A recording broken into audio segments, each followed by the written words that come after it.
Hey, welcome to Dad Bods and Touchdowns Bears Post Game Podcast. I'm Chad, and joined here with Eric, like usual, on the game day post game podcast. Not too much to be excited about today. Um, Definitely a better second half, at least, I guess, if we're trying to find some positives. But the first half, total of 4 yards of offense was really, really rough. I thought our defense was really, really rough in the first half and actually pretty much in the second half, too. Eric, I'll let you get started on it. Yeah, it was very frustrating to see how we started off just because of what we had in mind. As Bears fans, I always like to think the best of every situation, and I thought we were gonna go out there with more energy, more focus, actual game plan, but we didn't see any of that.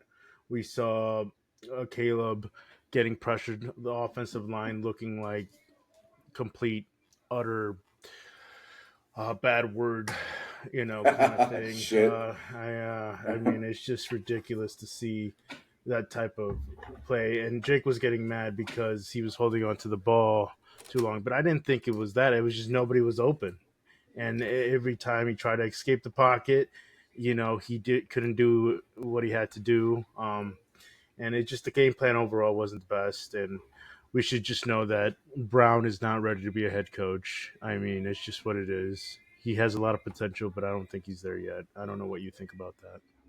Yeah, I would actually agree with you. I think I texted that across during the game. I think he's a good OC. I'll say that right now. I think he knows how to run an offense. I think he sees it great from the booth when he's up there. He can relay better messages across to Caleb what he's seeing. I think it kind of helps Caleb see the field a little better. Um, I haven't really went back and watched any portions of plays yet to see if he's missing people that are open or if guys just truly aren't open. I mean, here we are, Cole Kmet, again, no catches. It was almost like I wanted to ask if Shane Waldron was back. Um, but give it to Odunze. Odunze did step up. He had what I thought were two nice catches. He did have one drop that was a tough ball to catch, but it hit him in the hands, and with the gloves they wear today, I think he should have caught it. DJ Moore had a couple drops. Keenan Allen had a couple drops. So they really didn't help him out in that aspect. I have to say, I have to agree with Jake a little bit on the holding the ball a little too long. It's one of those things that I think that the way he can make things happen, he needs to know when that three count gets in his head, he needs to just take off. Take off. You know what? If you take off and you lose 1 yard, it's better than not taking off and losing 3 to 5 yards every time or more at times. You know what I mean? So, and he's a rookie, and I mean, we can't bag on him. I mean, he's making less quarterback mistakes, rookie mistakes, than Justin Fields did last year or any of the 3 years combined. I think he's at a better spot than where Justin Fields was as far as development from year one to year one. Um, Even with all the drama and crap that's gone on with the Bears this year, with coaching changes and so on and so forth. That's my take. I'll be honest with you, more than the offense, the defense kind of concerned me today. I know we're used to that bend don't break mentality. Um, Washington did not do a good job today. I don't know if we've changed up a few things and how we were doing defensively. If we did, that was a mistake. In just my thought process, I don't think we're losing the games because of our defense. I think we're losing games because of poor coaching decisions. Obviously, blocked field goal, not calling timeout. I don't think you toy with something that's not broken. Is it great? No, No, but you just don't. You don't. That's not where that change needs to come. I mean, did you get that vibe or no? Not really. no. To be honest, I was nervous about Washington just because of his prior history of not playing a play caller, and I just didn't. one thing I will give Eberflus, he was a good defensive coordinator. He will get a job somewhere Yes. in the NFL being a defensive coordinator because of how Yeah. well he did that bend no Absolutely. break, you know. But he's not a head coach. That's just what it is. But that's beside the point. No, yeah, our defense looked like I said, we were too worried about that run game, so we were playing that match zone, which left the middle open to Kittle, which he destroyed us for Oh man. 156 yards, 6 catches. Yeah. 100. I Same got thing. 151, Same thing. and Every yeah. big play, if you saw, Jennings was in the middle in the slot. Yep. Well, Ezek was running all over us, and then he was in the middle of the run because he did that middle Texas route they like to run, where it goes into the middle, and that Right. was the issue. Like we weren't adjusting to that. We weren't playing man. We were doing that soft zone and just getting burnt Yeah. every time. No. No. I agree completely. Um, with saying this stuff though, I think as fans, I think we're expecting too much out of a bunch of guys who have never been in the positions that they're in. And I Yeah, think maybe that would have been nice to kind of for us fans, including us, to take into account when we were watching that game today. Now, to go down 24-0 is unacceptable. I don't care if you've never called a play in your life. I don't care if you've never called defensive play in your life. That's unacceptable. Not just on the coaches, but on the players too. I mean, yeah. I really think so. I mean, you got to No, play this the this can only be so much. We blame the coaching stuff way too much, and haven't seen a lot of or any accountability by the players. They always talk about right. this is a player led team. We lead, but none of these so called leaders of the team, captains, have shown me. Cole Komet has been non-existent. Keenan Yeah, Allen, DJ Moore have had drop catches or passes. It yeah, just there's nothing you can say to me that can make me feel better about where we're at because of what we have and what our offensive line and defensive line looks like. I mean, at this point, we right. should just fire. We should just fire a GM. I mean, Ryan Poles. I mean, it just I was a huge fan, and then I saw that press conference, and then he just looked defeated, and I just don't have it. It didn't make me have faith in him. All I saw was Kevin Warren talking for 30 minutes about how they're gonna lead. He's gonna lead. 20, 22 minutes. That whole press Yeah, conference was 22 minutes. exactly. Well, it felt like 30 but minutes of him yeah, just right. talking and Ryan Poles with his head down, Um, like right. But I mean, like I said, I think too we got to be realistic about where the Bears are at this year, and where they're going to be at the end of this year. I mean, whether we would have kept Eberflus or we are in the direction we're in a better direction now because at the end of the day, they're starting their process now of hiring a coach. When they hired that coach, I was disappointed. Jenkins is the only one I seen move when Caleb Williams fumbled that ball. Jenkins is the only one that moved towards the ball. Everybody else was looking at it like, what you got to, it's age old saying, until you hear a whistle, you got to play the ball. You play till the no, end of to the yeah, whistle. You know what I mean? yeah, And that was disappointing. And I think that goes to what you were saying. That's not coach's fault. That's players' faults. That's not playing the game the way you should. Now, a bad decision by Caleb Williams. Period.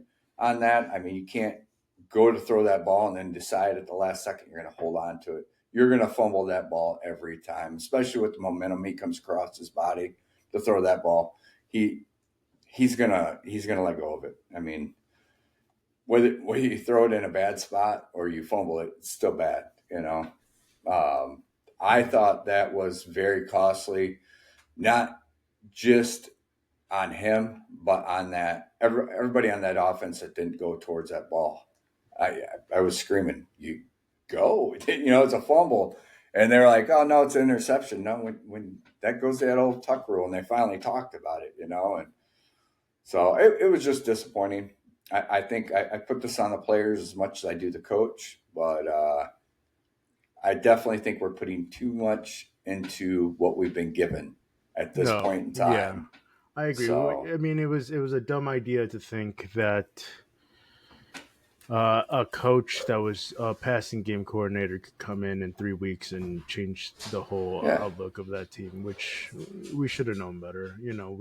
I definitely get on that train of, this is going to yeah, be, we're finally going to have, our Mike Tomlin or something, you know what I mean? Something, but it comes down to the play calling. Our run game, we had a total of 68 yards rushing, which yeah, is not realistic of thinking. Where the other team has 131 yards. I mean, we've yeah. talked about the running game being a huge part of any offense, and it's just we had none of that going for us. Yeah, and I know you brought up the line situation. Caleb was sacked today 7 times, 46 yards was lost on it. One of the things I liked about Brown when he took over that offense, and I talked about it on our podcast, was that the first play from scrimmage, he rolled Caleb out. Remember he bootlegged him out. It gave him time to think and allowed him to play the game the way he plays it. Kind of went away today. I didn't see any of that. And when you got a stagnant line like you got, and you got Bosa, who is out of the game, I mean they made that line look like they didn't need Bosa. Yeah, with third string defensive linemen. I Yeah, mean, yeah, it's like you're saying. I mean, the best we saw Caleb look was when like you said, he was rolling out, he was running the ball, getting outside the pocket, creating space for himself. That was the best Caleb we saw. But yet, we still want to try. I'm not saying not make him a pocket passer, but give him an option to give him an alley to run because he can run, and that's what we have to do at this point with a non-existing offensive line that can't block, have make holes for a run game. I mean, it's just we have no running backs too. That's another issue.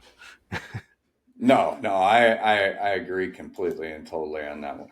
Um, Swift, I mean, I think it showed down there on the goal line with Johnson not being in, just how valuable he is down there, and that was one of my thought processes as Yeah, we hit third down. I'm like, man, you can tell the guy we need is not there, and not a knock against Swift. Swift's a good back. yeah. He's just not a goal line back. No, he is a flashy kind of one cut speed. You know, but I wouldn't be surprised if we addressed a secondary back or third back in the draft or in free agency just because of our depth not being there. I mean, this is the year we should be able to draft a good running back. There's so many of them coming out, but Right, we right. shall see what that. Yeah, I Everybody's mean, gonna want offensive and defensive linemen, honestly, but no, you're right. You're 100% right. I mean, it's just we've got to be real when we start talking about who the Bears are, who they're going to be this year, and who they can be next year, as long as the right hires made. And no. I think we're headed that right direction. I know we said that at the beginning of this year, but we had some high hopes, and we were going off our offensive weapons versus our offensive line. We were going off of that versus having a rookie quarterback who's going to make rookie mistakes, and a defense that we thought was going to be better than what it was. Let's be honest. I mean, obviously we sustained a huge injury on our defensive line that definitely affected it. You Dexter, know, yeah, for sure. yeah. But I mean, I just think that I mean, we just the one we're sack expecting a too. lot. Yeah, one sack was that's all we got from a being like not a very good offensive line because of injury, and we Yeah, had no pressure. We had one sack. I mean, I can't. I don't yeah. know.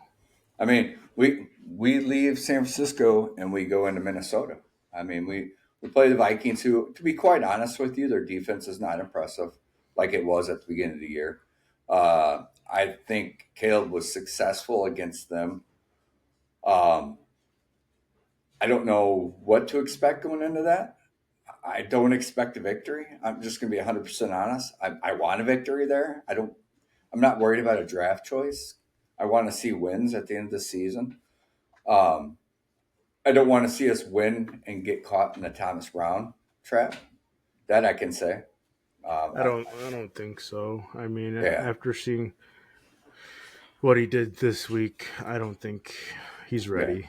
Personally, no, I mean, and he's not taken away from him as no, an he has OC. so much potential. Give him Yeah, another 2 3 years, yeah, and he could probably do something. But I don't think he's ready yet. know, I know this is a post game, but like at this point, we have to be realistic also with what the best option is for us.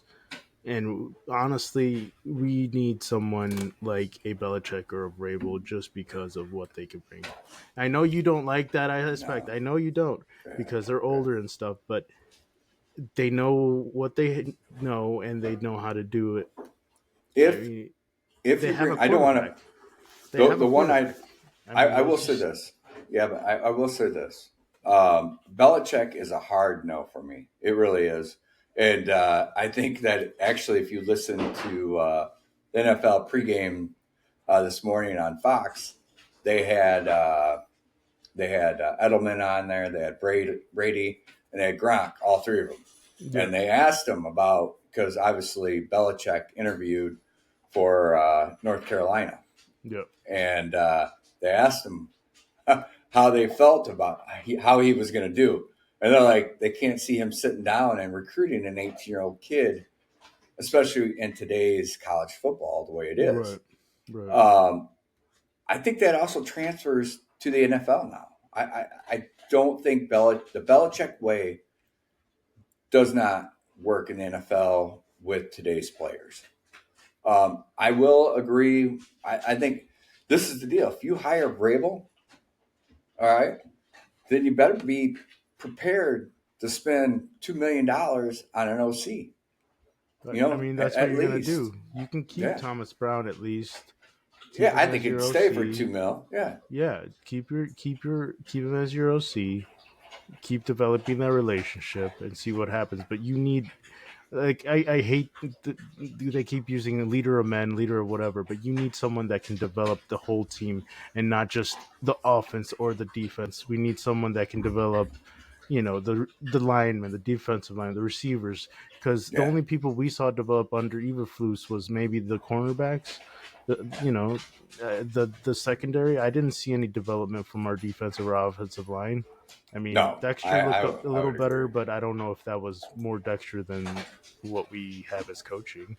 Our offensive line, I have I not seen any growth from Wright or Jenkins or any of those people. I mean, Yeah, just I'll be honest with you. I Wright, I thought as a rookie last year looked better than what he looks right now in his sophomore year. he looks a little chubby, honestly, a little big. I don't know Yeah, if he just didn't take his off season too seriously or what. I maybe it's that lack of accountability that we've heard players, talk about, And that's what I'm with saying. Eberflus. Vrabel will be in your face and be like, "Hey, because he warned us about Davis. He was like, he doesn't like Yeah, to practice, and yeah, he was right. no, And some absolutely. people don't like that attitude, but I mean, I feel like that's what we need in our Bears. No, I agree. I agree completely. I think that a lot of teams need that. I mean, you can have fun and be loose, but when it comes down to the reality of actually playing the game and being dynamic, you have to be disciplined. You can't be loose at that time. I mean, when you're talking, I mean, I was listening to Rivera, Ron Rivera. He was a Bears player and then Yeah. coached um, Carolina and all them, but he was talking about how the NFL is different now with the Hmm. kids that are coming out because these kids don't even play like a full year of football really, or if they do, it's just like half a year and then they come out to the draft. So you're spending all this time trying to develop these players that never had time to develop because they come out so soon. So he's like, there's not a lot of coaching in the NFL or in the college now. When they come to the league, you're trying to make them catch up to what the league is now because of what college is. Like you were saying, it's not the same. He's like, I like players that are 4 or 5 years in playing experience because they are more developed than these new kids. And I never really thought about it that way. And I guess we see that with these kids coming out. Some of them are ready and some of them are not. Yeah, I can totally agree with that whole concept and the whole idea. I just think that you've got to find that happy medium. Belichick's not that happy medium. I think he's tried to. I think honestly, I think he's tried to redevelop who he is by doing like the Monday Night Footballs with the Peyton boys, with joining Pat McAfee, on his podcast, and kind of showing a sense of humor and a little vulnerability about his past and how he did things. Um, I think he's trying to redevelop himself that way, but at the end of the day, when you get him back on the field, you're not going to, at his age and his style and coaching the way he has, the years that he has, he's not going to change. That'd be like asking Mike Ditka to not scream and yell in a press conference after he had a No, heart attack. no, I don't So, disagree. It's just the accountability and the experience that he has is second to none. I mean, it's just because Ben Johnson, the argument is he's had a successful, 3 years with the Lions, which is true, but he also has a competent offensive line, a nice organization around him. What says that if he goes to a different place, he can continue that success with a lackluster offensive line and everything else? You know, I just Ben Johnson sounds nice, but I don't know if he's going to be Matt Nagy or some other flavor of the month kind of offensive coordinator. see, I like Ben Johnson at the standpoint of what he can do with our offense. I think that he's smart enough to turn the defense over to whoever he hires to do that. Um, I like the way he schemes up plays. You can see it. I mean, they cover it like no other when Detroit's playing about the schemes to get people out of position, to get mismatches and stuff like that. We don't do that. That's No, one thing I can say. We do not do that. no, And if we are, then our receivers are that slow. We have problems. right. You No, know what I I mean, mean? you look at Shanahan, how he schemed Kittle open on that Yep. screen, how he did a few of those things, and it's Yeah. crazy. Well, Jawan Jennings was matched up against TJ Edwards at one point in That's time. that's what I mean. I'm just it's Yeah. crazy to Or me Edmonds. It how was Edmonds. it Sorry. was Edmonds. It But was Edmonds yeah. 80% of the time that he was getting because he Right. wasn't getting shallow enough. It, But and you can't treat Kittle like. I mean, and I know he's aging, but he's still a good tight end. He's he's a still, stud. yeah. And I mean, you he's gonna, can't treat him. if you know anything about him, he's gonna play, a good against any NFC team because he grew up a Bears fan. That's Yeah, just a fact. yeah. He hates No, the absolutely. Packers. He hates all those teams Yeah, because he grew up a Bears fan, and he's gonna play good against his team. That's just what it yeah. is. No, I, Um, I, I, I, I agree completely. Um, we'll see where it goes from here. It'd be interesting. I have not heard anything from the press conference. I'll watch that later on. We'll cover that on the Dad Bods and Touchdowns weekly podcast that comes out on Friday mornings. We'll discuss that. We'll have some clips of it and kind of everybody put their input into it and go from there. But Eric, we're definitely doomed for this season, and we are only one win better than last year right now, right, or 2 years ago. right. We should So have been more realistic. yeah, With after well, the firing of Aberflus, I'm just really blaming yeah, myself. I'm really mad at myself because of how, because it's what Thomas Brown sounded like, what you wanted him to be. Like, you can't force that. It takes time. He's learning. yeah, There's no yeah, way. absolutely. No, and that's why I said I think we as fans put too much on him and thought. I mean, I'll say it, unrealistic about it. But I also was looking at a wounded San Francisco 49ers Yes. team that didn't play wounded, and we didn't help them look bad. No, If anything, I think we helped them look good. they came So, out strong and just I mean, Brock Purdy's gonna get a massive contract after this year, and it's just because he can make shitty teams look shittier. So yeah, but I mean, yeah. You know It that's what's is what gonna it is. happen. You know But that's what's gonna happen. I'm not gonna get into a bash in the Niners. I'm just gonna say I'm that not bashing them. I'm just saying I just he's gonna get yeah extended. That's just gonna yeah. happen. I hope he does, and I hope Justin has to live with it. So that's all I will say. I mean, he's So gonna be another Kirk Cousins for sure. yeah, no, I agree with you. I agree. All right. So you got anything in closing after punishing Um, yourself today? it really just hurts the ego. You know what I mean. You just like it's not that you get your hopes up, but you just set high expectations and you just let down every time. But no, I appreciate everybody for listening to us, and we'll continue to push stuff out, even though we were very sad about it. Hopefully, we'll at least get one or two wins out of this last four games we have, and we'll try to push out as much content we can. We appreciate you. We do want to thank you for listening, though. We appreciate it. Help us grow. Like I said, the regular podcast will come out Friday morning, and we'll have lots of info for you. Help us grow. If you got any questions, comments, please leave them or email us. I do check the email daily, so we'll be happy to help. With saying that, bear down.